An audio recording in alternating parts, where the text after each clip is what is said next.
Hello and welcome back dear parents. NCERT के इस lecture series में आज हम क्लास 6 ज्योग्राफी का चैप्टर नंबर 4 कवर करेंगे। तो आइए सबसे पहले हम ये देख लेते हैं कि हमें चैप्टर नंबर 4 में क्या क्या मिलेगा सीखने के लिए। तो सबसे पहले हम बात करते हैं मैप की। चैप्टर नंबर 4 आपका मैप के ऊपर है, तो मैप के बारे में हम सीखेंगे और मैप की कितने टाइप्स होते हैं, जैसे physical map, political map, thematic map. इन मैप्स के टाइप्स के बारे में समझेंगे। मैप के कौन कौन से कंपोनेंट्स होते हैं उनको देखेंगे। स्मॉल स्केल मैप क्या होता है, लार्ज स्केल मैप क्या होता है, स्केच क्या होता है, प्लान क्या होता है।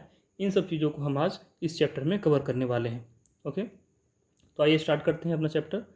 तो सबसे पहले आप सभी जानते हैं कि अर्थ को देखने के लिए हमने अर्थ को, जैसा अर्थ में स्पेस से दिखाई देता है, ठीक उसी प्रकार से उसको विजुलाइज करने के लिए हमने निर्माण किया, एक ग्लोब का निर्माण किया। ओके, ये आप सभी जानते हैं। अब ये जो ग्लोब बनाया हमने, तो इस ग्लोब में हम ये देख पा रहे हैं कि अर्थ कैसा हमें दिखता है। लेकिन जब ग्लोब पे किसी एक जगह का हमें अच्छे से और अवलोकन करना हो, उसकी उस जगह के बारे में और जानकारियाँ लेनी हो, तो शायद ये बहुत ही आसान नहीं होगा, क्योंकि जो इन्फॉर्मेशन दी गई होगी उस पर्टिकुलर छोटे से ग्लोब पर वो बहुत ही कम होगी, वो सफिशिएंट नहीं होगी। तो इस तरह की चीज़ों से निपटने के लिए हमने क्या किया, मैप का निर्माण किया। मैप क्या होता है, जो चीज़ें आपकी ग्लोब पे दी हुई हैं एक स्पेरिकल फॉर्म में, एक 3D फॉर्म में, उसे हमने क्या कर दिया, पेपर पर डाल दिया, बिल्कुल 2D फॉर्म में। तो वही कह रहा है, मैप क्या है, एक रिप्रेजेंटेशन है, ड्राइंग ऑफ अर्थ सरफेस। जो अर्थ का सरफेस है उसका ड्राइंग का एक रिप्रेजेंटेशन है, और यह एक फ्लैट सरफेस पर क्या किया जाता है, ड्रॉ किया जाता है। इसमें सबसे जो इंपॉर्टेंट चीज़ होती है वो होती है स्केल, कि इसमें एक पर्टिकुलर स्केल लिया जाता है, और वो स्केल क्या होता है इस चीज़ को हम आगे समझने का प्रयास करेंगे। तो अभी आप ये समझें कि जो मैप होता है वो क्या होता है, 2D होता है, उसे एक पेपर पर ड्रॉ किया जाता है, ताकि हमें ज़्यादा से ज़्यादा एक पर्टिकुलर जगह के बारे में इंफॉर्मेशन मिल सके। टाइप्स ऑफ मैप की बात करें तो मैप 3 टाइप्स के होते हैं। पहला मैप होता है फिजिकल मैप, जिसे हम भौतिक मानचित्र कहते हैं। दूसरा होता है पॉलिटिकल मैप, राजनीतिक मानचित्र। और थीमेटिक मैप्स कहते हैं, ये स्पेशल टाइप के मैप होते हैं। इनका क्या क्या क्या खास बात होता है इसको हम देखेंगे। तो सबसे पहले फिजिकल मैप, ऐसे मैप्स जो क्या करते हैं, नेचुरल जो फीचर्स होते हैं अर्थ के उनको दिखाते हैं। जैसे मान लीजिए कि अर्थ पे कहीं पे कहाँ पे माउंटेन्स हैं, कहाँ पे प्लेटियाऊ हैं, इन सब चीज़ों को दिखाना, कहाँ पे रिवर हैं, इन सब चीज़ों को दिखाना, ओशियंस कहाँ पे हैं। तो ये जो फिजिकल फीचर्स हैं अर्थ के, उनको जो दर्शाते हैं मैप, उन्हें कहते हैं फिजिकल मैप। इसके ठीक उलट जो map cities, towns, villages, it means जो इंसानों ने बाउंड्री बना रखी है अपने बीच में, एक दो देशों के बीच में जो बाउंड्री बनी हुई है, दो देशों को अलग करने वाली बाउंड्री, एक देश में ही कई राज्यों को अलग करने वाली बाउंड्री, एक एक राज्य में कई ज़िलों को, फिर फर्दर कई विलेजेस को अलग करने वाली बाउंड्री। इस तरह के जो इंसानों के द्वारा जो बनाई गई बाउंड्रीज़ हैं, उन बाउंड्रीज़ को दर्शाता है पॉलिटिकल मैप। थीमेटिक मैप की बात करते हैं तो देखिए ये स्पेशल टाइप के मैप्स होते हैं। ये किसी एक ही चीज़ के बारे में बात करेंगे। जब भी बात करेंगे, जैसे मान लीजिए यहाँ पे दिया हुआ है, मान लीजिए किसी इंडस्ट्रीज़ के बारे में जानना है, सीमेंट इंडस्ट्री के बारे में जानना है, या कोई भी इंडस्ट्री उसके बारे में जानना है, तो इस प्रकार के चीज़ों को दर्शाने के लिए हम थीमेटिक मैप का इस्तेमाल कर सकते हैं। रेनफॉल मैप की बात करें, ये भी थीमेटिक मैप होता है, क्योंकि ये पर्टिकुलर दिखाएगा आपको कि इस एरिया में इतना रेनफॉल है, इस एरिया में इतना रेनफॉल है। इसी प्रकार से फॉरेस्ट दिखाने वाला मैप, इट मीन्स कि जो थीमेटिक मैप होते हैं वो बिल्कुल किसी भी चीज़ को लेकर स्पेसिफिक होते हैं, वो सिर्फ और सिर्फ एक ही चीज़ के बारे में बात करते हैं। ओके, और ढेर सारे उसमें इन्फॉर्मेशन दिए गए होते हैं। तो ये हमने देखा टाइप्स ऑफ मैप। अब बात करते हैं कंपोनेंट्स ऑफ मैप्स। मैप के कंपोनेंट कितने होते हैं, तो ध्यान रखेंगे 3 कंपोनेंट होते हैं। पहला है डिस्टेंस, दूरी, दूसरा है डायरेक्शन, दिशा, और तीसरा है सिंबल, संकेत। तो डिस्टेंस, डायरेक्शन और सिंबल, DDS, ये 3 कंपोनेंट होते हैं मैप के। डिस्टेंस कैसा, अब यहाँ पे हम स्केल समझने का प्रयास करेंगे।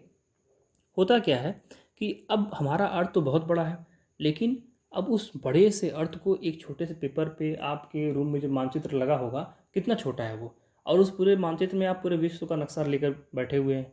तो अब आपको ये आश्चर्य नहीं हो रहा है कि इतने कम जगह में कैसे इतना बड़ा जो हमारा अर्थ है उसकी सभी चीज़ों को समेट कर रख दिया गया।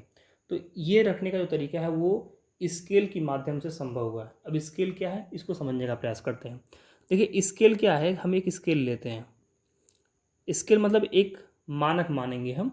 अब मान लीजिए कि कोई दूरी जो है ग्लोब पर अगर देखें, जो वास्तव में जो अर्थ है, अगर अर्थ पर देखें, मान लीजिए कि पॉइंट ए से पॉइंट बी की दूरी अर्थ पर, रियल जो अर्थ हमारा है वहाँ पे कितनी है, 500 किलोमीटर हम मान लेते हैं। अब इतनी लंबी दूरी है, लेकिन हम एक छोटे से पेपर पर इतने बड़े डिस्टेंस को दिखाना चाहते हैं और उस एरिया का कुछ इन्फॉर्मेशन हम इस मैप, इस छोटे से पेपर में दिखाना चाहते हैं। तो हम क्या करेंगे, हम अज्यूम करेंगे जो ये 500 का जो 500 किलोमीटर का जो डिस्टेंस है, इसे हम मान लेंगे कि जो 500 किलोमीटर है ये 5 सेंटीमीटर के बराबर है। It means 1 centimetre is equal to 100 kilometre. ये हमारा स्केल हो गया कि हमने जो हमारा मैप है उस पर जो 1 सेंटीमीटर का जो डिस्टेंस होगा, वो 1 सेंटीमीटर का डिस्टेंस जो है वो 100 किलोमीटर के बराबर होगा। तो इस प्रकार से क्या होगा, एक बहुत बड़ा हिस्से को हम छोटे से मैप में दिखा पाएंगे। तो यही होता है स्केल और यही है distance component of map. Okay, तो आई होप ये चीज़ आपको समझ में आ गई होगी। यहाँ पे आप डिफरेंट डिस्टेंस को आप डिफरेंट स्केल के हिसाब से ले सकते हैं। ये टोटली आपके ऊपर निर्भर करता है। अगर कोई 1000 मान लीजिए एरिया को हमको दिखाना है, तो हम मान सकते हैं यहाँ पे कि 0.5 centimetre is equal to 100 kilometre, या आप मान सकते हैं 0.2 centimetre is equal to something मान लीजिए। इसमें मान लीजिए कि 80 किलोमीटर मान लीजिए, 70 किलोमीटर मान लीजिए। इट मीन्स ये आपके ऊपर डिपेंड करता है कि आप कौन सा स्केल लेना चाहते हैं, वो स्केल के साथ कंपैटिबल बैठना चाहिए बस। तो ये चीज़ें हमें यहाँ पे देख ली। तो scale is the ratio between the actual distance on the ground and the distance shown on the map. तो जो वास्तव में जो डिस्टेंस होता है ग्राउंड पे, अर्थ पे, और जो डिस्टेंस एक शो किया जाता है मैप में, उन दोनों के बीच में रेशियो होता है, वो क्या होता है, स्केल होता है। तो इसके बारे में हमने देख लिया। अब बात करते हैं स्मॉल स्केल मैप की बात करते हैं और लार्ज स्केल मैप की बात करते हैं। देखिए, नाम से कंफ्यूज मत होइएगा। स्मॉल स्केल क्या है, इसमें लंबी दूरी को छोटे में दिखाया जाता है, छोटे स्केल के माध्यम से दिखाया जाता है। और लार्ज स्केल में क्या होता है, बहुत छोटी दूरी को जो है एक तरह से और छोटी दूरी में, मतलब एक तरह समझिए कि ज़्यादा बड़ी दूरी नहीं होती है, कम छोटी दूरी को कम छोटी दूरी में दिखाया जाता है। कैसे समझते हैं, जो स्मॉल स्केल मैप होते हैं ये क्या होते हैं, बहुत बड़े बड़े एरियाज, जैसे कॉन्टिनेंट हो गया, महाद्वीप हो गया, महासागर हो गए, या देश हो गए अलग अलग, इनको जो है बड़े बड़े क्षेत्रों को छोटे से एरिया में दिखाता है। जैसे मान लीजिए 500 किलोमीटर का डिस्टेंस जो वास्तव में अर्थ पर है, उसे ये क्या कर देंगे, मैप पे जब दिखाएंगे तो कहेंगे ये 5 सेंटीमीटर के बराबर है। तो ये बहुत बड़ा 500 किलोमीटर एक बहुत बड़ा डिस्टेंस है, एक बहुत बड़ा एरिया है। उस इतने बड़े एरिया को केवल 5 सेंटीमीटर में दिखा देना, ये क्या कहता है, ये कहलाता है कि स्केल को हमने क्या किया, बहुत ही छोटा लिया हुआ है। एक बड़ी दूरी को हमने छोटे से स्केल के माध्यम से मापा हुआ है। तो इसे कहते हैं स्मॉल स्केल मैप। और इस प्रकार का जो मैप होता है, स्मॉल स्केल पर आधारित जो मैप होता है, उसमें इंफॉर्मेशन लेस होते हैं in compare to large scale map. अब देखिए, जो लार्ज स्केल मैप होगा उसमें क्या करेंगे कि ज़्यादा बड़ी एरिया नहीं, छोटी एरिया, जैसे यहाँ पे एग्जांपल में दिया होगा कि 500 मीटर जो रियल में है, जो रियल में 500 मीटर अर्थ पर है, उस 500 मीटर को मैप पर हम 5 सेंटीमीटर के हिसाब से दिखाएंगे। अब यहाँ पे एक चीज़ आप देखिए, जो आपका स्मॉल स्केल था उसमें क्या कर रहे थे हम उसमें 500 किलोमीटर ले रहे थे, जो कि 500 मीटर की तुलना में बहुत ही बड़ा एरिया है। ओके, तो इस इतने बड़े एरिया को भी हम छोटे में करके दिखा दे रहे थे मैप में, तो इसलिए इसको हमने बोला स्मॉल स्केल मैप। लेकिन जो 500 मीटर है ये तो छोटा है अगर कंपेयर किया जाए, तो ये कंपेरेटिवली बड़ा एरिया है। और उसके बाद इसको हम 5 सेंटीमीटर में इसको भी दिखा रहे हैं, तो इसे हम कह देते हैं इसलिए लार्ज स्केल मैप। अब जब इतने छोटे एरिया को एक मैप में उतने ही स्केल पे दिखाना होगा, 5 सेंटीमीटर स्केल दिखाना होगा, तो जाहिर सी बात है कि अब हम उस पर्टिकुलर एरिया के बारे में ज़्यादा इन्फॉर्मेशन उस मैप में ऐड कर पाएंगे। तो ये फ़ायदा होता है लार्ज स्केल मैप का। तो वही कहा जा रहा है कि large scale map give more information than the small scale map. तो हमेशा ध्यान रखें कि जो बड़ा मानचित्र, बड़े स्केल पर आधारित जो मानचित्र होता है, वो ज़्यादा इन्फॉर्मेशन कंटेन करता है अपने अंदर in compare to the small scale map. ये हमने देख लिया, डायरेक्शन की बात हमने कर ली, सॉरी डिस्टेंस की बात कर ली। अब हम बात करेंगे डायरेक्शन की। तो डायरेक्शन के बारे में एक चीज़ कॉमन है, बिल्कुल सिंपल सा, आप समझिए, एक चीज़ जानते ही होंगे, ये जो प्लस का साइन बनाते हैं हम, तो इसमें जो ऊपर की तरफ होता है वो होता है नॉर्थ, नीचे की तरफ साउथ होता है, और इधर होता है साउथ के आप देखेंगे राइट साइड में तो ईस्ट, वेस्ट लेफ्ट साइड में देखेंगे तो वेस्ट। इसी प्रकार से देखिए यहाँ पे एक हमारे पास ये बना के दिया गया है कॉर्डिनल डायरेक्शन। तो जिस प्रकार से जो मेन हमारे हैं वो नॉर्थ हो गए, साउथ हो गए, ईस्ट हो गए और वेस्ट हो गए, और इनके नॉर्थ और ईस्ट के जो मिड में है वो है नॉर्थ ईस्ट, साउथ और ईस्ट के जो मिड में है वो है साउथ ईस्ट, इसी प्रकार से साउथ और वेस्ट के मिड में साउथ वेस्ट और नॉर्थ और वेस्ट के मिड में नॉर्थ वेस्ट। तो ये हमारे पास ये है कॉर्डिनल डायरेक्शंस। इन डायरेक्शंस को ध्यान रखें क्योंकि इसके आधार पर हम आगे किसी भी मानचित्र में किसी दूसरी जगह को लोकेट कर पाएंगे। अब जैसे हमारे सामने एक ये दिया हुआ है, छोटा सा मानचित्र दिया हुआ है, इसे ध्यान से देख लें। अभी आप इसके सिंबल्स को नहीं जानते, जैसे पीओ का मतलब क्या है इसको आप नहीं जानते, लेकिन मैं बता देता हूँ पीओ का मतलब है पोस्ट ऑफिस। तो अभी ये ढेर सारे सिंबल हमारे पास दिए हुए हैं। अब इसमें कुछ क्वेश्चंस देखेंगे तो उसके बाद हमें ये चीज़ें ज़्यादा क्लियर हो जाएंगी। कंपास के बारे में आप सभी जानते हैं कि हमेशा एक प्रकार का डिवाइस है जो कि डायरेक्शन के बारे में बताता है, और हमेशा ये नॉर्थ टू साउथ डायरेक्शन में ही होता है। इसका जो निडल होता है हमेशा नॉर्थ टू साउथ डायरेक्शन होता है। अच्छा, अब इस चीज़ को देख लेते हैं। जैसे मैप जो होता है वो वर्ल्ड लेवल पर सभी लोग समझ सकते हैं। क्यों समझ सकते हैं? क्योंकि जो इसमें सिंबल्स का यूज किया जाता है वो सिंबल्स जो है इंटरनेशनली एक्सेप्टेड होते हैं। Maps have a universal language that can be understood by all. There is an international agreement regarding the use of this symbol. हर देश जो है इन सिंबल्स को एक जैसा ही यूज करता है। अब वो क्या सिंबल्स हैं, इन सिंबल्स को हम यहाँ पे देख सकते हैं। ध्यान से देखें, रेलवे लाइन की बात करते हैं तो जो ब्रॉड गेज है वो कुछ इस प्रकार का दिखता है, ये है ब्रॉड गेज। जो मीटर गेज है वो कुछ इस प्रकार का दिखता है, और इसी प्रकार से जो रेलवे स्टेशन है वो कुछ इस प्रकार का दिखते हैं। तो ये हमने क्या दिखा कि ब्रॉड गेज का सिंबल ऐसा होता है, मीटर गेज का सिंबल ऐसा होता है, और रेलवे स्टेशन का सिंबल ऐसा होता है। तो ये हमने डिफरेंट जो है सिंबल्स देख लिए इसके। वही कहते हैं, रोड की बात करते हैं तो जो रोड मेटाल्ड होते हैं वो इस प्रकार से दिखते हैं, और जो रोड अनमेटाल्ड होते हैं वो इस प्रकार के दिखते हैं। इंटरनेशनल बाउंड्रीज ऐसी दिखती हैं, स्टेट बाउंड्रीज स्टेट के ऐसे दिखते हैं, और डिस्ट्रिक्ट के ऐसे दिखते हैं। ये हो गया रिवर, ये हो गया आपका एक वेल हो गया, कुआं हो गया, ये हो गया आपका तालाब हो गया, टैंक हो गया, ये यहाँ पे एक कैनाल यानी कि नहर हो गया, और ये यहाँ पे एक ब्रिज का सिंबल हो गया। इसी प्रकार से टेम्पल, ये हो गया चर्च, ये हो गया मॉस्क, और ये हो गया छतरी। देन पीओ मतलब पोस्ट ऑफिस, एंड पीटीओ मतलब post and telegraph office, PS मतलब पुलिस स्टेशन। इस प्रकार से जो ये सिंबल दिया जाता है रेड में, ये है सेटलमेंट्स यानी कि लोग यहाँ पे रह रहे हैं। और इस प्रकार का जो सिंबल दिया जाता है इसे कहते हैं ग्रेव यार्ड, यानी कि यहाँ पे लोगों को दफनाया जाता है। ये ट्रीज का सिंबल है, और ये घासों का सिंबल है। तो ये इंटरनेशनली एक्सेप्टेड सिंबल्स हैं। तो इसे अगर आप एक बार ध्यान से देखेंगे तो दिमाग में चीज़ें छप जाएंगी, और इसके माध्यम से कल को अगर कोई भी पूछ दिया सिंबल देख करके तो आप उसे आसानी से बता पाएंगे। अब चलते हैं पिछले वाले अपने फिगर की तरफ। अब ध्यान से देखिए, ये एक विलेज का मैप है। ओके, अब इसमें आइडेंटिफाई करते हैं कौन सी चीज़ें कहाँ पर हैं। तो हम देख रहे हैं कि ये जो देखिए क्या है, ये एक प्ले ग्राउंड है। देखिए यहाँ ढेर सारी घासें हैं, है ना, ये ढेर सारी क्या है, घासें हैं। ये ट्री है, ये कम्युनिटी सेंटर है, ये है पोस्ट ऑफिस, हमने इसको देख लिया था। ये यहाँ पे एक कुआं है, यहाँ पे एक स्कूल है। इन चीज़ों के बारे में उन्होंने बता रखा है। और यहाँ से करीम के घर से अगर पोस्ट ऑफिस जाना है तो कैसे जाना होगा, पहले हमें क्या करना होगा, वेस्ट की तरफ जाना होगा, एंड देन वेस्ट से हमें फिर नॉर्थ की तरफ मुड़ना होगा, फिर हमें वेस्ट जाना होगा, फिर नॉर्थ की तरफ मुड़ना होगा, तो हम पहुंच जाएंगे पोस्ट ऑफिस। तो एक छोटा सा है, और इसमें देखिए स्केल का क्या इस्तेमाल किया गया। यहाँ पे जो स्केल है वो है 1 सेंटीमीटर। जो स्केल यूज की गई है, यहाँ मैप पर 1 सेंटीमीटर का जो डिस्टेंस है वो एक्चुअल ग्राउंड पर 10 मीटर के बराबर है। ओके, इस मैप को यहाँ पे यूज किया गया, इस स्केल को यहाँ पे यूज किया गया है। तो इसे आप ध्यान रखेंगे। इसी प्रकार से स्केल्स का इस्तेमाल करके हम बाकी चीज़ों को लोकेट कर पाते हैं। और ये हमने फिगर देख लिया जिसमें हमने ढेर सारे अलग अलग जो सिंबल्स हैं उनको स्टडी कर लिया। अब आइए एक क्वेश्चन देखते हैं और उसमें समझने का कुछ प्रयास करते हैं, चीज़ों को लोकेट करने का प्रयास करते हैं। अब ये हमारे पास एक सुंदरपुर गाँव है, और इसके चारों तरफ का जो एरिया है ये हमें दिखाई दे रहा है। तो अब इसमें हमें कुछ क्वेश्चंस देखने हैं। पहले आइडेंटिफाई करना हमें, ये जो ग्रीन ग्रीन दिख रहा है ये तो क्या है, ये सारे ट्री हैं, ये तो आपको पता ही होगा। जो रेड करके दिख रहे हैं ये सारे क्या हैं, सेटलमेंट्स है जहाँ पे लोग रह रहे हैं।